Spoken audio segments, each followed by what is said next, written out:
จาริกธรรมจาริก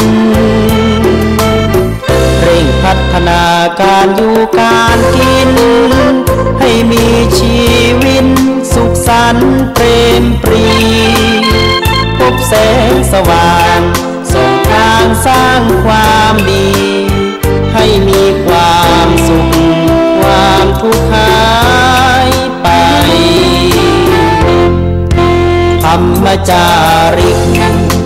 ธรรมจาริกธรรมจาริก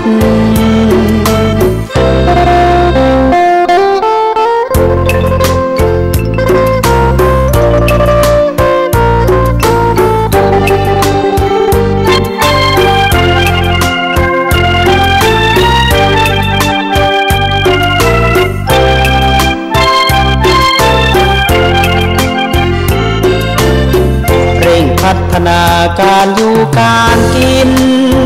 ให้มีชีวิตสุขสันต์เปรมปรีพบแสงสว่าง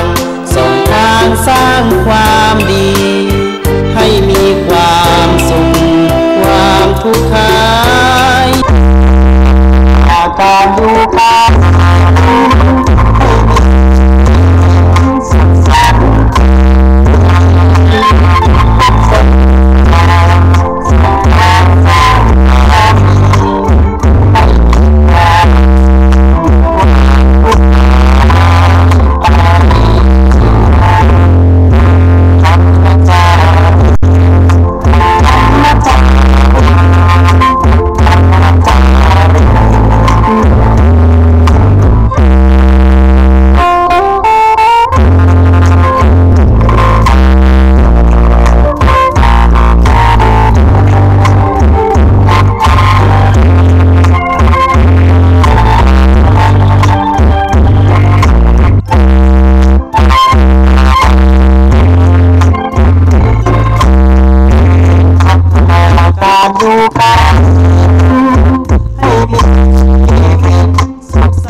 ธรรมจาริกธรรมจาริกธรรมจาริกเร่งพัฒนาการอยู่การกินให้มีชีวิตสุขสันต์เปรมปรีพบแสงสว่างส่องทางสร้างความดีให้มีความสุขความทุกข์หายไป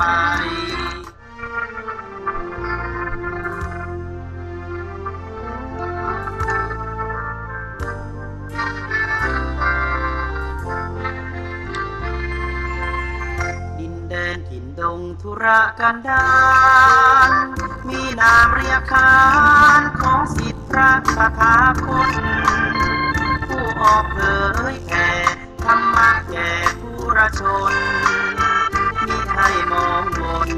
ปลดทุกข์ด้วยทางธรรม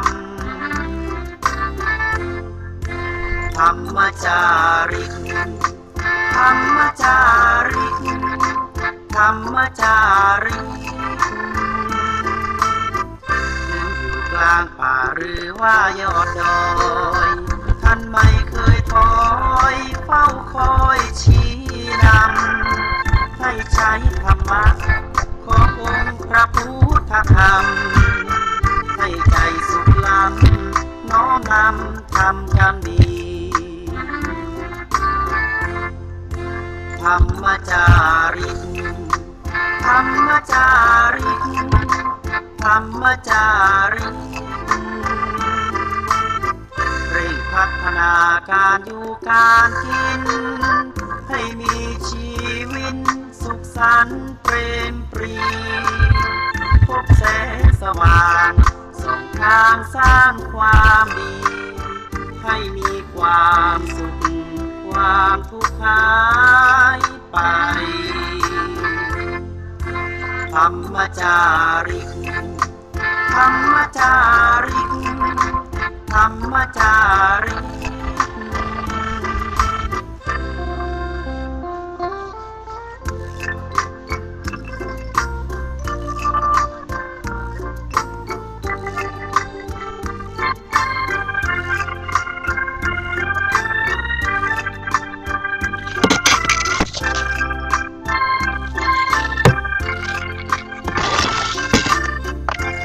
พัฒนาการอยู่การกิน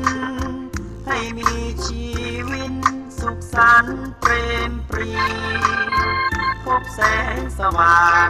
ส่องทางสร้างความดีให้มีความสุขความทุกข์หายไปธรรมจาริกธรรมจาริกธรรมจาริกธรรมจาริกธรรมจาริกธรรมจาริกธรรมจาริกขอนอบน้อมแด่พระรัตนตรัยถวายความเคารพพระเดชพระคุณหลวงพ่อพระเทพโกศลที่ปรึกษาเจ้าคณะภาค7เจ้าอาวาสวัดสลีโสดาพระอารามหลวงพระมหาเถระครูบาอาจารย์ทุกตนทุกองค์เจริญสุขเจริญธรรมบรรดาพ่อแม่ศรัทธาสาธุชนพุทธบริษัททั้งหลายที่ได้สดับรับฟังธรรมะทางสถานีวิทยุคลื่น 104.50 เมกะเฮิรตซ์วัดฝายหินตำบลสุเทพอำเภอเมืองจังหวัดเชียงใหม่ในวันนี้เป็นวันจันทร์ที่5พฤศจิกายน2561ก็เข้าต้น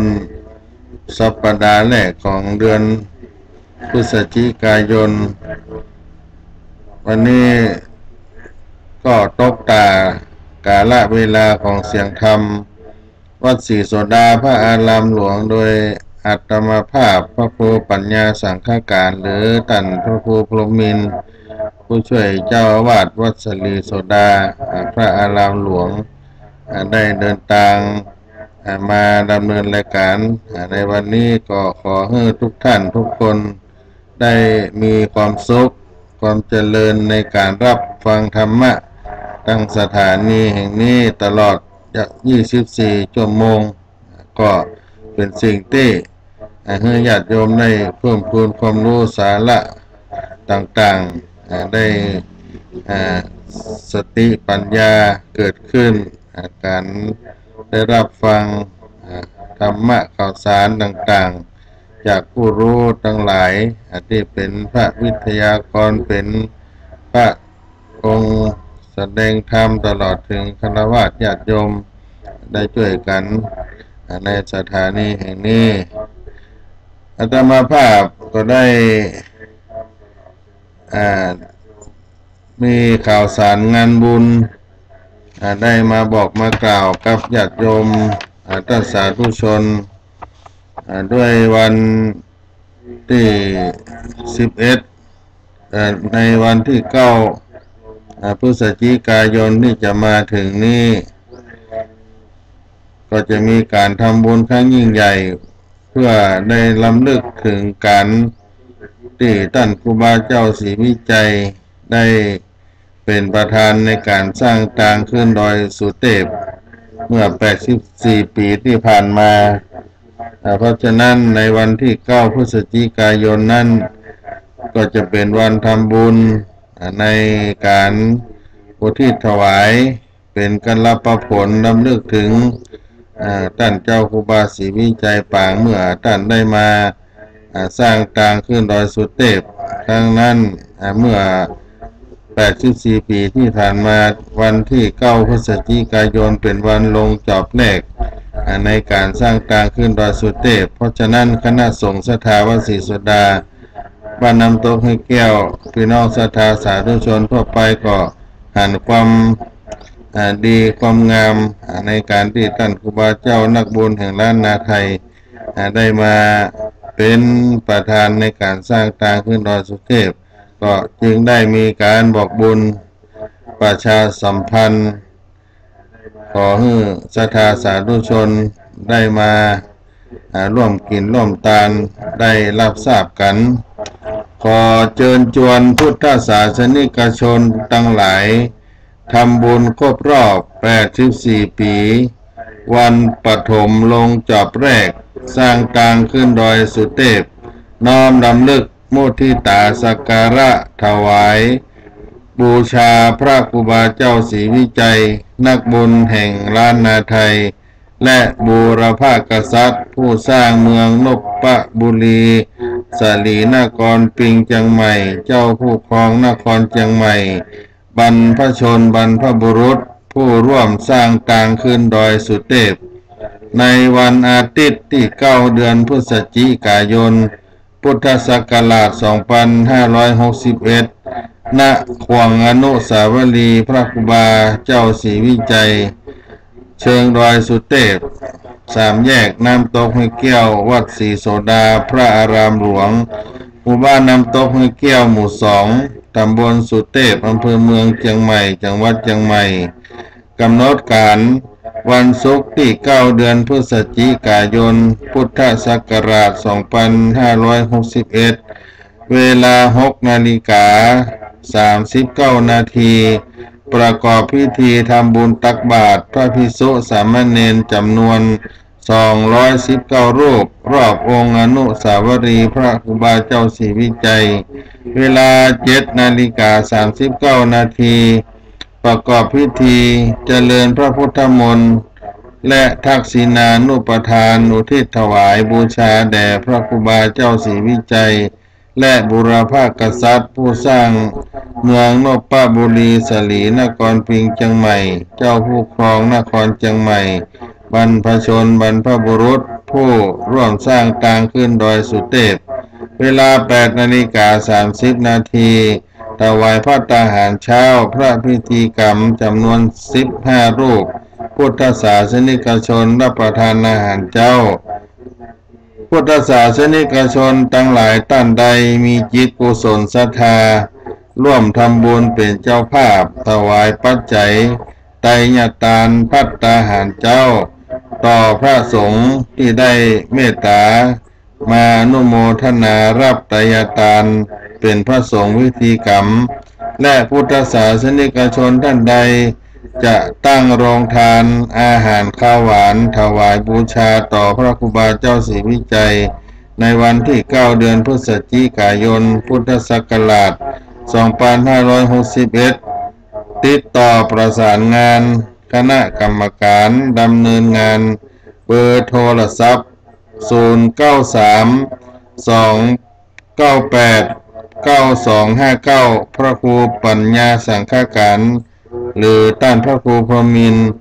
081-961-2269พระหลวงจรัญคำสอนประธานกองทุนน้อมรำลึก ครูบาศรีวิจัยคณะสงฆ์ศรัทธาวัดศรีโสดาพระอารามหลวงคณะกรรมการกองทุนน้อมรำลึกครูบาศรีวิจัยคณะกรรมการหมู่บ้านน้ำตกหุบแก้วพุทธศาสนิกชนทั้งหลายร่วมกันเป็นเจ้าภาพก็ขอเชิญชวนพุทธศาสนิกชนพี่น้องศรัทธาสาธุชนมาร่วมบุญกุศลในวันครบรอบ84ปีปฐมลงจอบแรกท่านเจ้าครูบาศรีวิจัยเป็นประธานสร้างตังขึ้นดอยสุเทพในวันศุกร์ที่9 พฤศจิกายน พุทธศักราช 2561 นี้เป็นบุญกุศลเป็นหน้าบุญมาร่วมกินร่วมทานโดยกันทุกท่านทุกคนเน้อพี่น้องศรัทธาอาตมาภาพได้เดินทางไปจรทะภิกขเวมาหลายวันก็มาได้มาพบปะกับพี่น้องศรัทธาข่าวสารงานบุญก็ขอแจ้งให้กับได้รับทราบในการทำบุญครั้งยิ่งใหญ่ครั้งนี้ตัวที่ผ่านมาในต้นเดือนถึงวันนี้ก็ได้มีโอกาสขึ้นไปฉลองศรัทธาญาติโยมที่เป็นเจ้าภาพในวัดพระธรรมจาริกที่อยู่ในความดูแลของวัดศรีโสดาพระอารามหลวงพระเดชพระคุณหลวงพ่อพระเทพโกศลผู้อำนวยการสำนักงานพระธรรมจาริกส่วนภูมิภาคเจ้าอาวาสวัดศรีโสดาพระอารามหลวงได้ขึ้นไปที่จังหวัดสุโขทัยไปที่อาสมพระธรรมจาริกหรือว่าวัดพระธรรมจาริกบ้านห้วยหยวกบ้านแม่ตาแปบ้านด่านลานหอยชุมชนเผาลวกนี่ก็ไปเยี่ยมพระธรรมจาริกอยู่เย็นเป็นสุขด้วยประการใดก็ไปให้กำลังใจครับท่านพระธรรมจาริกจนเข้ามาสู่จังหวัดตากที่วัดพระธรรมจาริกแม่สลิดหลวงเป็นการทำบุญมหาทานกฐินในวัดพระธรรมจาริกแม่สลิดหลวงซึ่งก็มีทั้งพระสงฆ์ฝ่ายไทยที่เป็นพระธรรมจาริกและก็เป็นพระในฝั่งพม่าที่ทำงานเผยแผ่ในการเผยแผ่งานพระธรรมจาริกร่วมกันโดยคณะมีท่านพระมหาวิษณุจารุวรรณโนเจ้าวาดวัดเจริญเป็นสะพานบุญนำศรัทธาไปร่วมอุปถัมภ์ถวายพระกฐินนาตาลและผ้าป่าจำนวน62วัดทั้งไทยทั้งประเทศที่เป็นเครือข่ายงานพระธรรมจาริกในวันที่3ได้เดินทางไปและก็วันที่4ก็ได้เป็นการทอดถวายตะวาก็ได้เดินทางกลับมาสู่สำนักวัดศรีโสดาพระอารามหลวงก็เป็น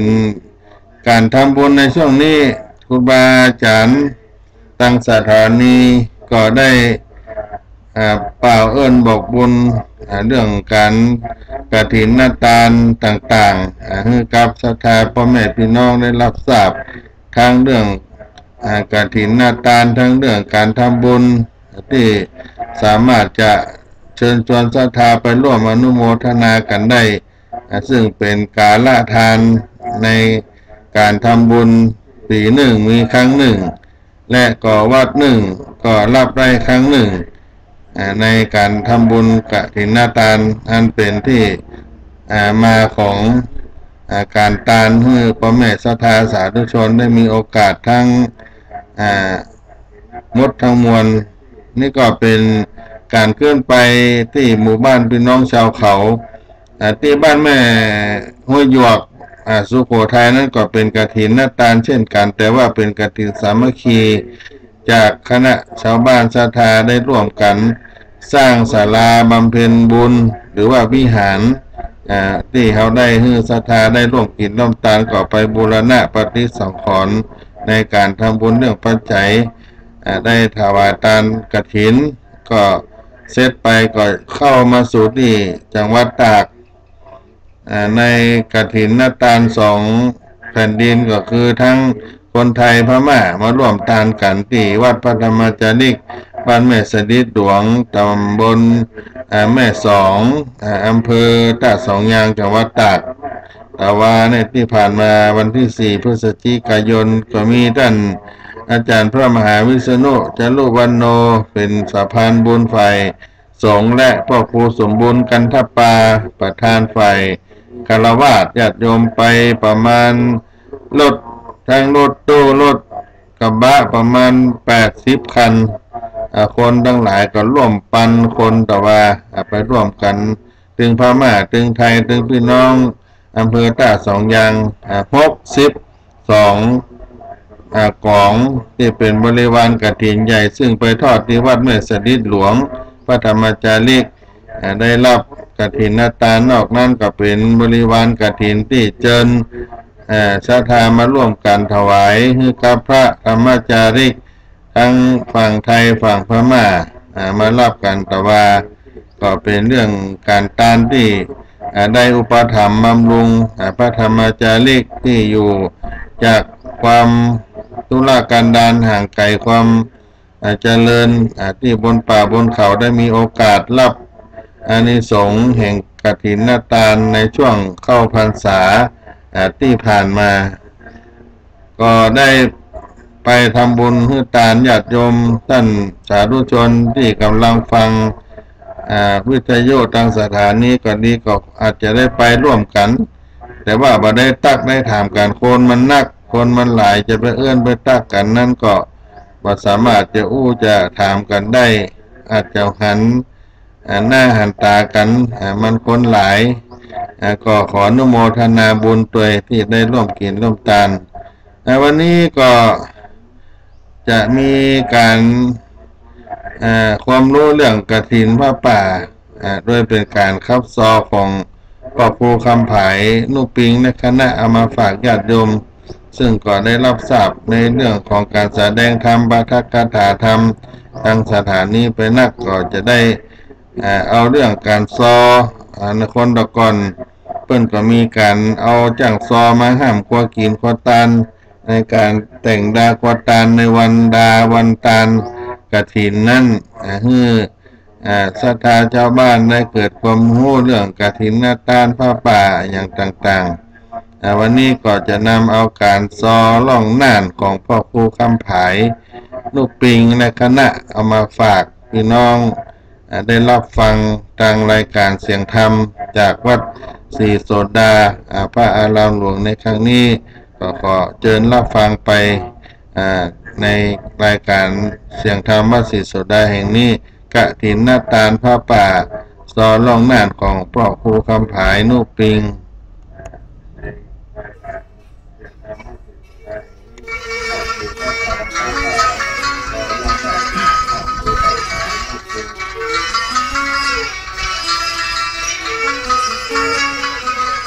เสียงอิงอ้อยเมงขาการฝนตกมาไม่ยอมจะลาบินชู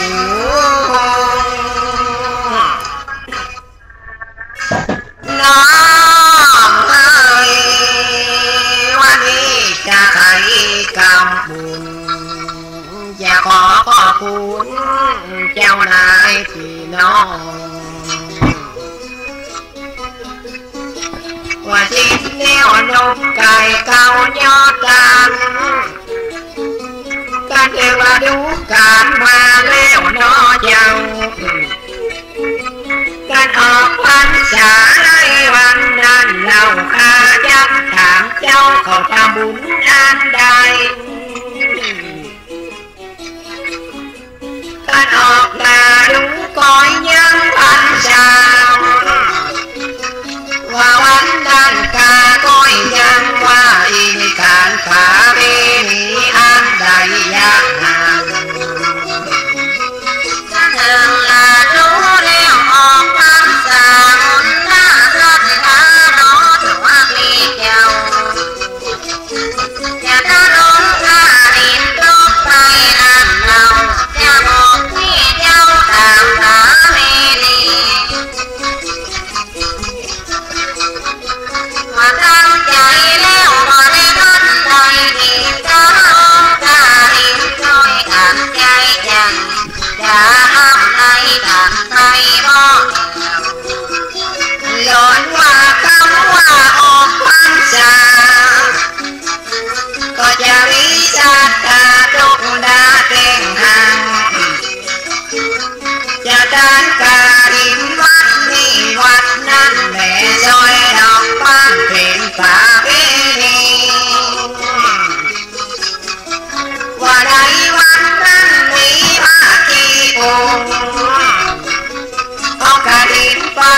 งไปตรวจที่คณะขอถามสักคำน้อลาน้องทาง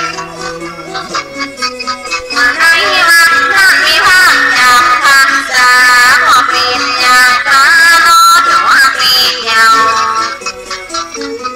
ที่คบใครมาโลกไปนำนำบอกที่เจ้ามีหาลูกทาองค์เจ้าอย่าได้หันองค์กาเป็นความจริงรอในปีไหนได้บ้างถ้าใหญ่บอกใจมาว่าในวันจะมีหาลูกทาองค์เอากระดิ่งไปผมยอดดันดอยาว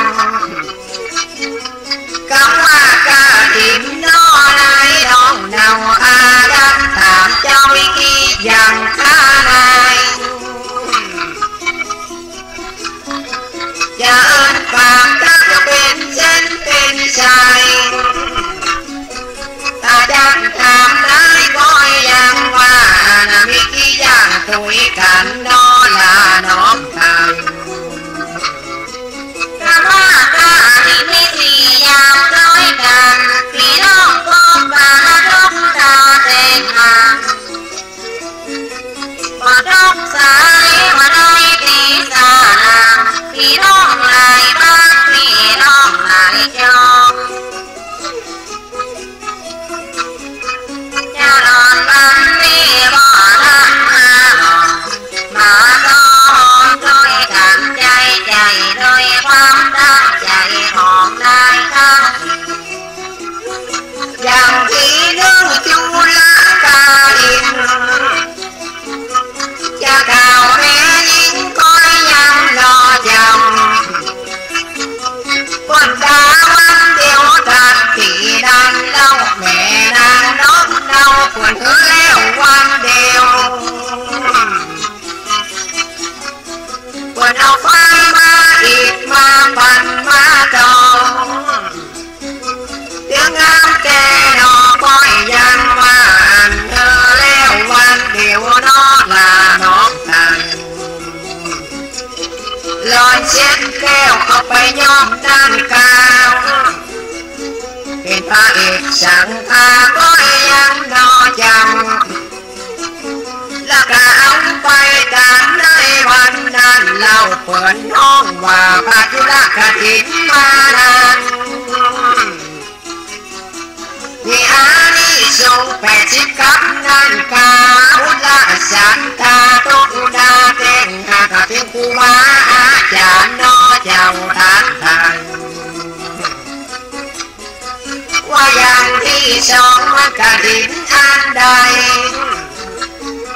อย่าทำเขาไปก็ยังน้อจำ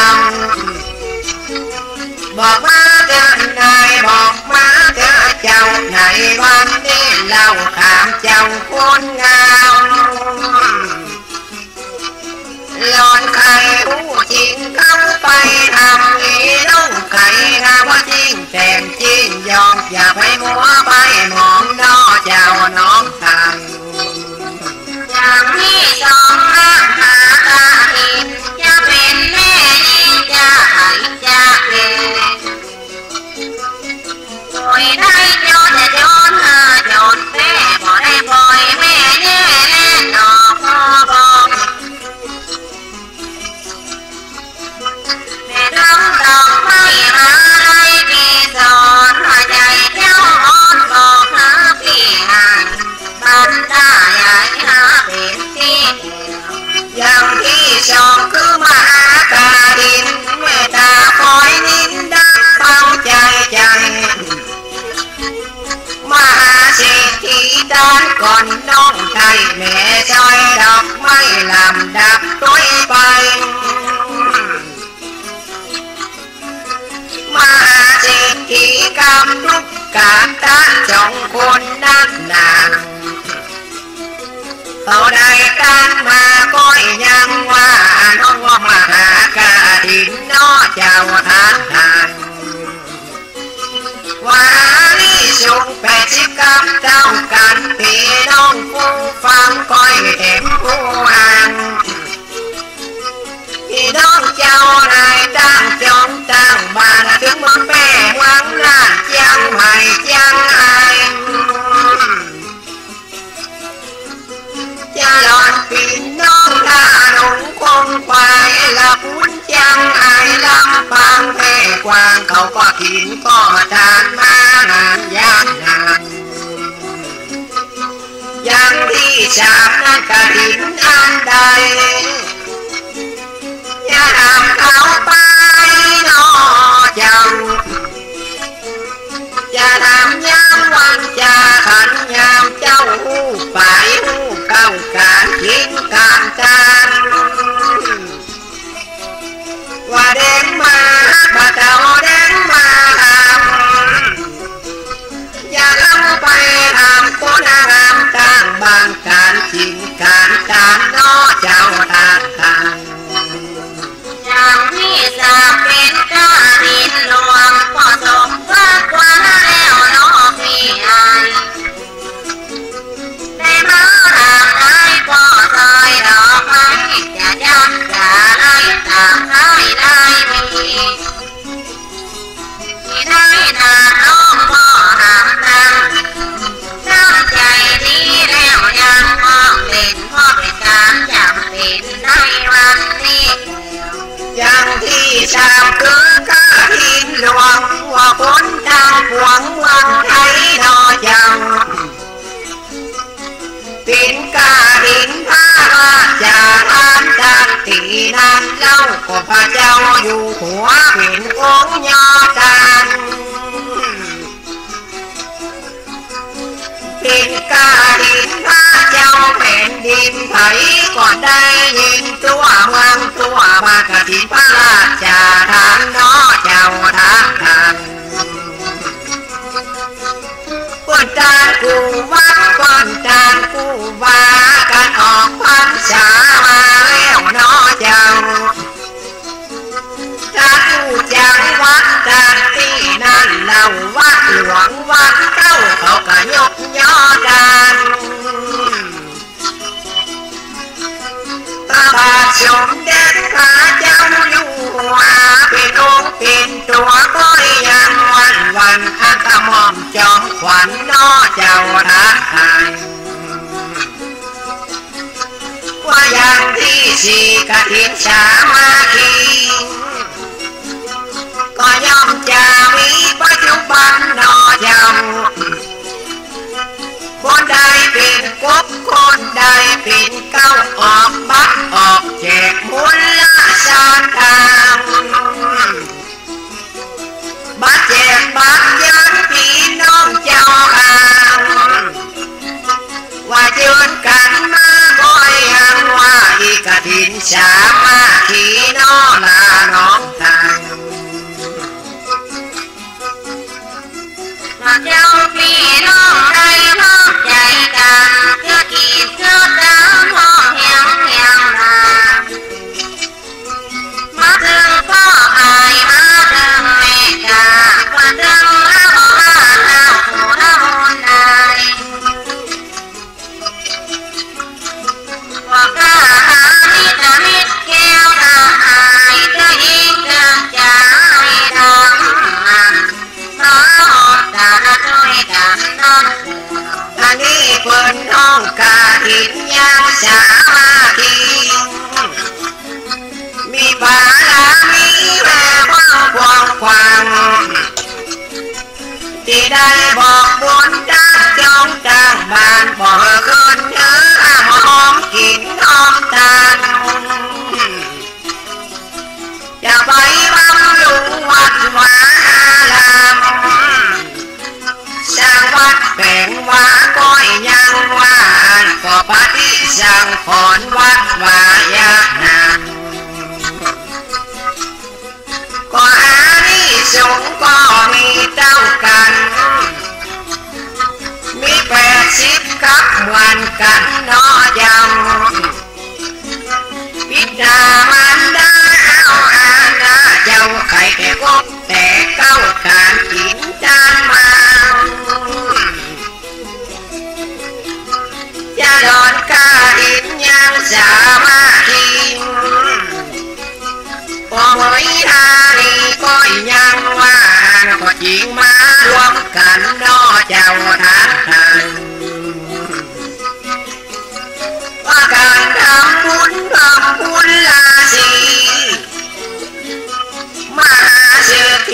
ตาก่อนน้อเจ้ากับนายตินนาปานกันนั้นเราเขาได้ตั้งก่อนก้อยแถมมาเป็นคนอินเดียก่อยยังวังสาวัตถีมาเศรษฐีก็ยังว่าเอากระถินไปการน้อเจ้าทหารมีทุกกาตะห้องไฟใช้เตียนแผ่นดินพอเพียนพอไหววันก่อนว่าทุกกาตะตะที่ลูกฟ้อนที่ได้ไปห้องแล้วไฟใช้เตียนการแจ้งลงเจ้ายังมาเศรษฐีก็เอาของการลงใส่ตีขนาดในเฉพาะเราคำน้อเจ้าทหารแล้วไปตามน้ำก้อยแถมกงกลาง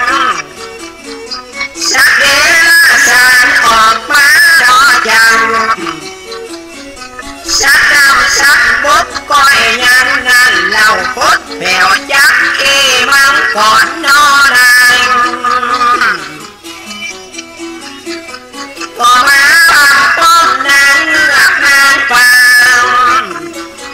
ก็จะตามด้วยมาตานกระถินตานเจ้าตามมาเหล่ากุมกาเมนางว่าสักเหล่านั้นสักเดลาฉันย่อมจะเดินทางไปไกลบ่ได้มา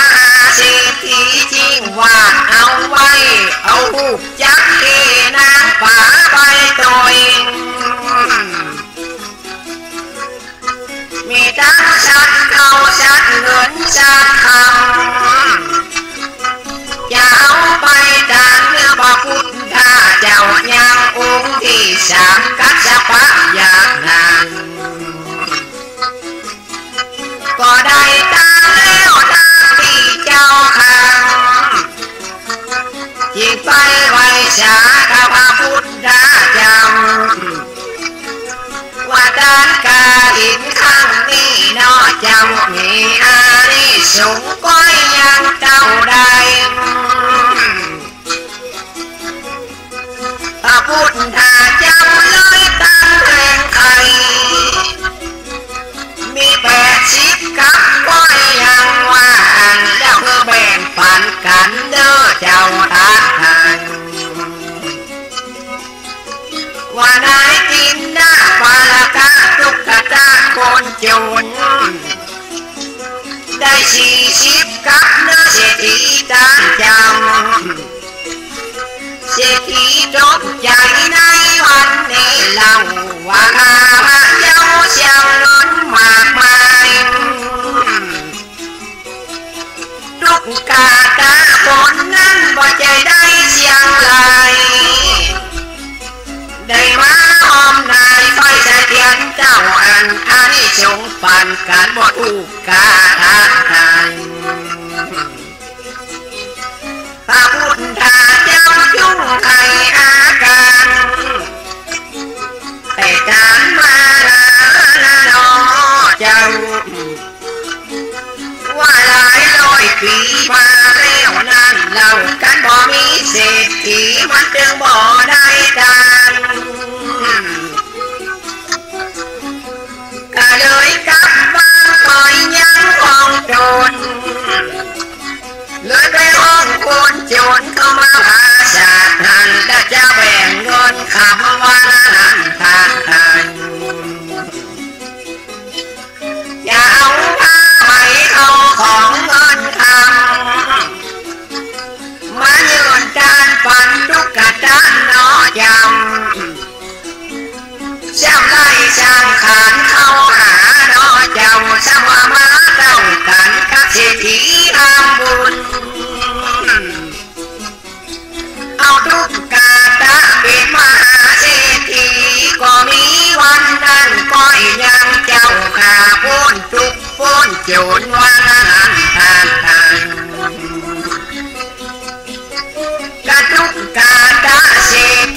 ตายไป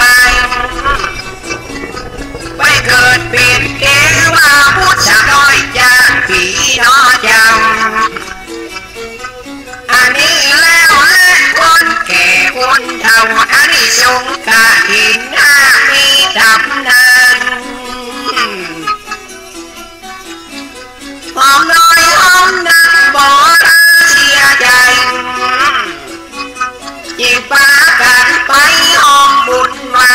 นเนื้อไปฝุ่นหนังเนื้อเจ้าทัดทางเวลาป่าก้อยยังเจ้าข่าวการออกพรรษาเอาก็ด่าก็ห่าง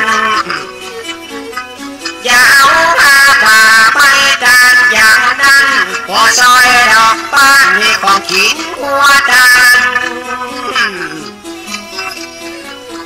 อันนี้ส่งผ้าป่ามีเท่าไรจ้าพี่น้องชาติอาตุลาเด่นอาทิพาลูกป่าหลานย่อดานยากนานอันนี้ส่งผ้าป่าหากมีลายจะหำลายย้อยหาใหญ่ที่เจ้ามี40แล้วก็โลกไปนั่นเราพี่น้องเขาเจ้าเกิดเหตุเกิดการสารเป็ดเจ้าน้อยมองจิตใจบ่ให้ใครได้ทำไรน้ำมันได้ยอดสารน้อยกันพี่น้องช่วยกันคิดเงาช่วยกันการบ่มีถิ่นมีมันสิ่งใดมาไกลแม่ป้าหน้าเต้าสูงผู้ใหญ่แม่ป้าหน้าไปเจ้าขุนมนต์ได้กันอย่าทานผ้าป่าที่ชมมีลายพี่น้องเจ้านายก็ยังว่าบุตรถิ่นจ้างการเจยบางยากนานสุตินังวาจาเมตตาลังปาริสุทธังปะละมังสุขังขออยู่ดีกินลำข้าวอาณาเจ้าที่ทำบุญทำทานอย่าไปแก่ไปเท่าขอบุญมังเจ้าอายุมันขวัญยืนผู้ชมกรรมมังเจ้าว่าทางนาบ่อีกก็มายังบ่หาก็ได้ก็จะปันปนใจเจ้าทักทายที่แล้วตาแล้วก็หายไปไหนมีโยกมีใจที่มาหาเดินมีใจรักมีใจยืนรับได้ยันมาเดินได้ยันปันแล้วตาแล้วสงสารพระกันได้ยอดรักใส่เก่าไม่ตั้งใจเอารอเจ้าพี่ว่าเอาการเจ้าบ่ให้ไปไหนดกน้ำยาบ่ไหลโตใครบ่ไม่พี่น้องบ้านเหนือยอดเจือบ้านใจก็จะการกันไข่ของขิงกัวดังถ้าป่าพาต้นเปลวหอดกาดินเรื่องพอใจแม่ยิงผุนนายไผ่เจ้าผานาเอาเด้อเจ้าทักทายก็ได้อุทิศคอยยังไปหาเทวบุตรว่าลาอินผมจันเกวเจ้ากรรมนายเวรกรรมตีนั้นแล้วก็ได้มาของขิงหัวตาเจ้าได้การแล้วสุขสามปาการมีลูกมีหลานปันใหญ่ปันมาอยู่ดีที่ขาเจ้าพี่น้องมีอายุวันนาสุขกาบาลาบอนสีปาการตาขิงตางตาขิง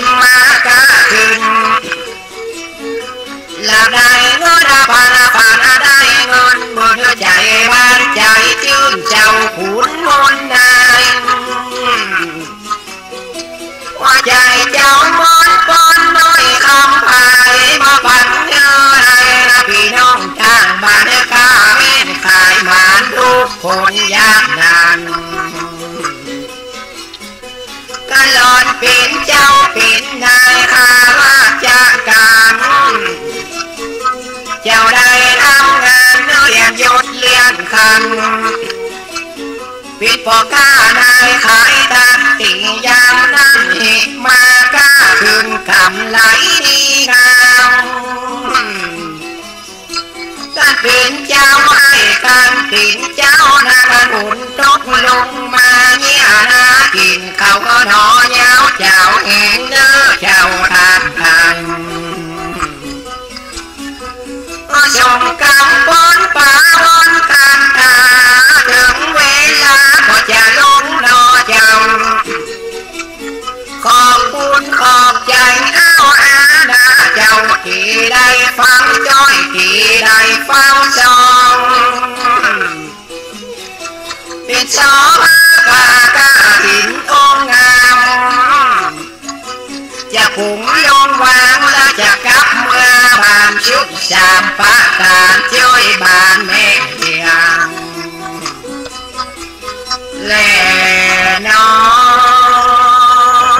ก็เลยลงชอคนกันหอจากไม้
ซอกฐินตาลโดยคณะของปั้นพ่อครูคำผายนุปิงศิลปินแห่งชาติได้ขับซอให้พ่อแม่พี่น้องศรัทธาได้รับฟังต่างรายการเสียงธรรมวัดศรีโสดาพระอารามหลวงเรื่องของการตาลกฐินตาลผ้าป่าได้รับฟังไปเป็น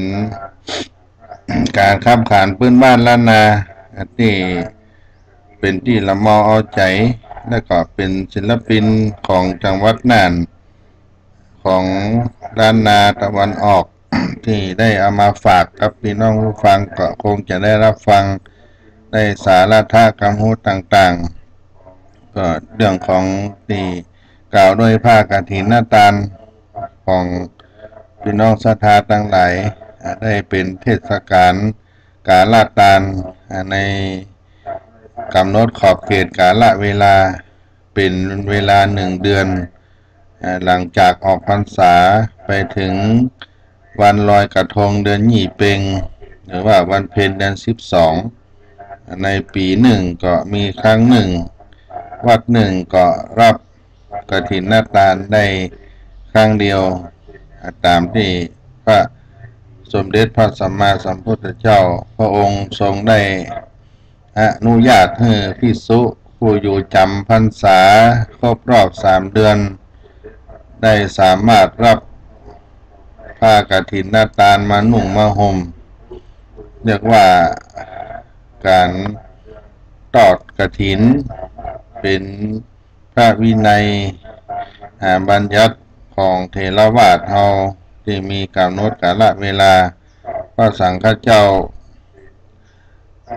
ได้รับกฐินนาตานแล้วญาติโยมก็มีส่วนบุญกุศลที่จะได้รับบุญกุศลในการละทานในครั้งนี้ซึ่งใน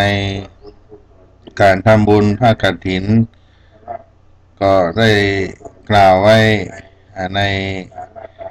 ทางพระพุทธศาสนากฐินเป็นศัพท์บาลีที่แปลว่ากรอบไม้แบบสำหรับที่ขึงผ้าที่จะเย็บจีวรในสมัยโบราณซึ่งผ้าที่เย็บก็สำเร็จจากกฐินหรือไม้สะดึงไม้แบบที่เราเรียกว่าผ้ากฐินผ้าเย็บจากไม้แบบผ้ากฐินนั่นที่ได้จำแนกออกไปนั่นเรียกว่ากฐิน เป็นการฮื้อตานในพระพุทธศาสนาที่มีภิกษุชาวเมืองปาไถรัฐจำนวน30รูปได้เดินทางเข้าเฝ้าสมเด็จพระสัมมาสัมพุทธเจ้าที่พระเชตวันมหาวิหารเมืองสาวัตถีประเทศอินเดียแต่ก็ยังบ่ตันไปถึงเมืองสาวัตถีก็ถึงวันเข้าพรรษาก่อน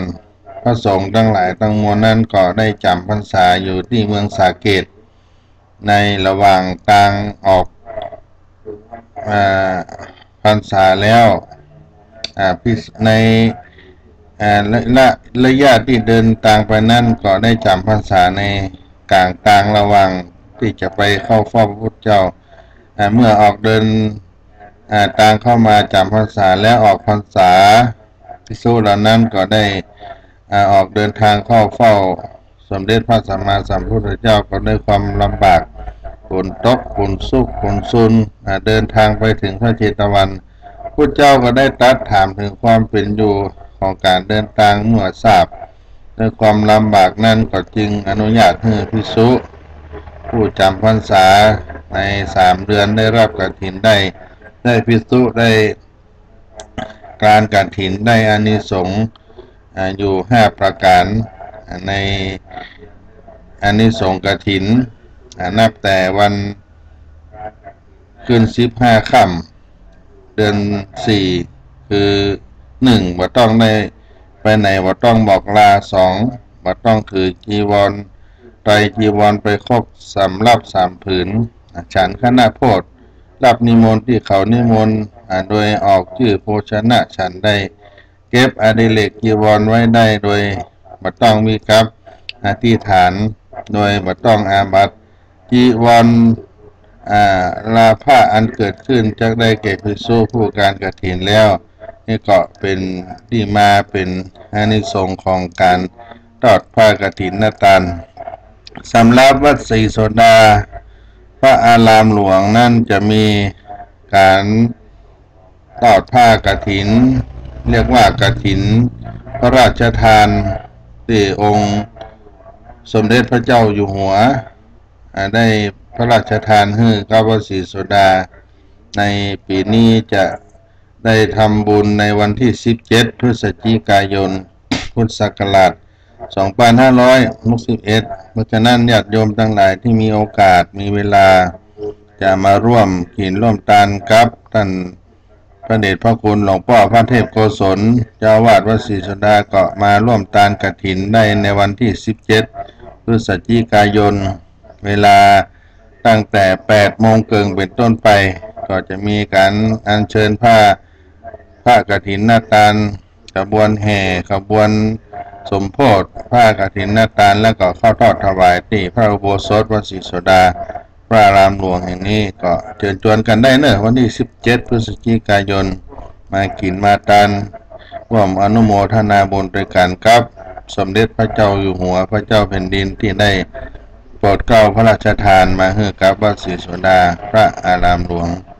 วันนี้หมดเวลากาละของเสียงธรรมจากวัดศรีโสดาพระอารามหลวงก็ขอทุกท่านได้ฟังวิทยุในวันนี้ในรายการธรรมะของวัดไฟหิน อยู่เย็นเป็นสุขกันจุผู้จุคนสิ่งใดที่ปรารถนามันเป็นเนื้อชอบประกอบด้วยธรรมขอให้สมความมุ่งมั่นปรารถนาทุกท่านทุกคนเทินอายุวันโนสุขังพลังให้มองมนด้วยทางธรรมธรรมจาริกธรรมจาริกธรรมจาริกอยู่กลางป่าหรือว่ายอดดอยท่านไม่เคยถอยเฝ้าคอยชี้นำให้ใช้ธรรมะขององค์พระพุทธธรรมให้ใจสุขล้ำน้อมนำทำกรรมดีธรรมจาริกธรรมจาริกธรรมจาริกเร่งพัฒนาการอยู่การกินให้มีชีวิตสุขสันต์เปรมปรีพบแสงสว่างส่องทางสร้างความดีให้มีความสุขความทุกข์หายไปธรรมจาริกธรรมจาริกธรรมจาริก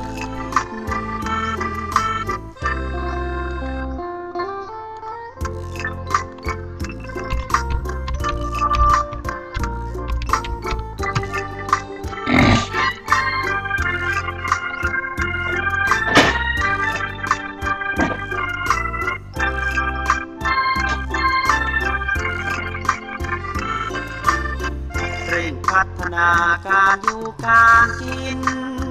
ให้มีชีวิตสุขสันต์เปรมปรีพบแสงสว่างส่องทางสร้างความดีให้มีความสุขความทุกข์หายไปธรรมจาริก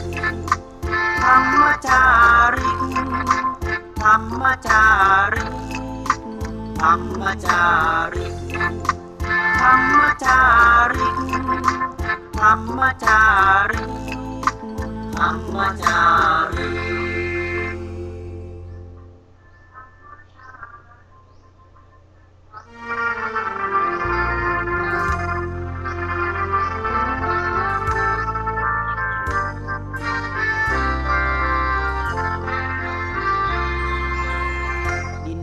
ถิ่นดงธุรกันดา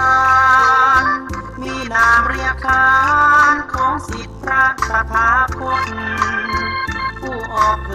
ยแผ่ธรรมะแก่ผู้ราชนมิให้มองมนปลดทุกข์ด้วยทางธรรมธรรมจาริกธรรมจาริกธรรมจาริกอยู่กลางป่าหรือว่ายอดดอย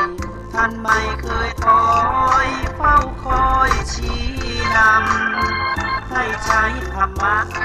ขององค์พระพุทธธรรม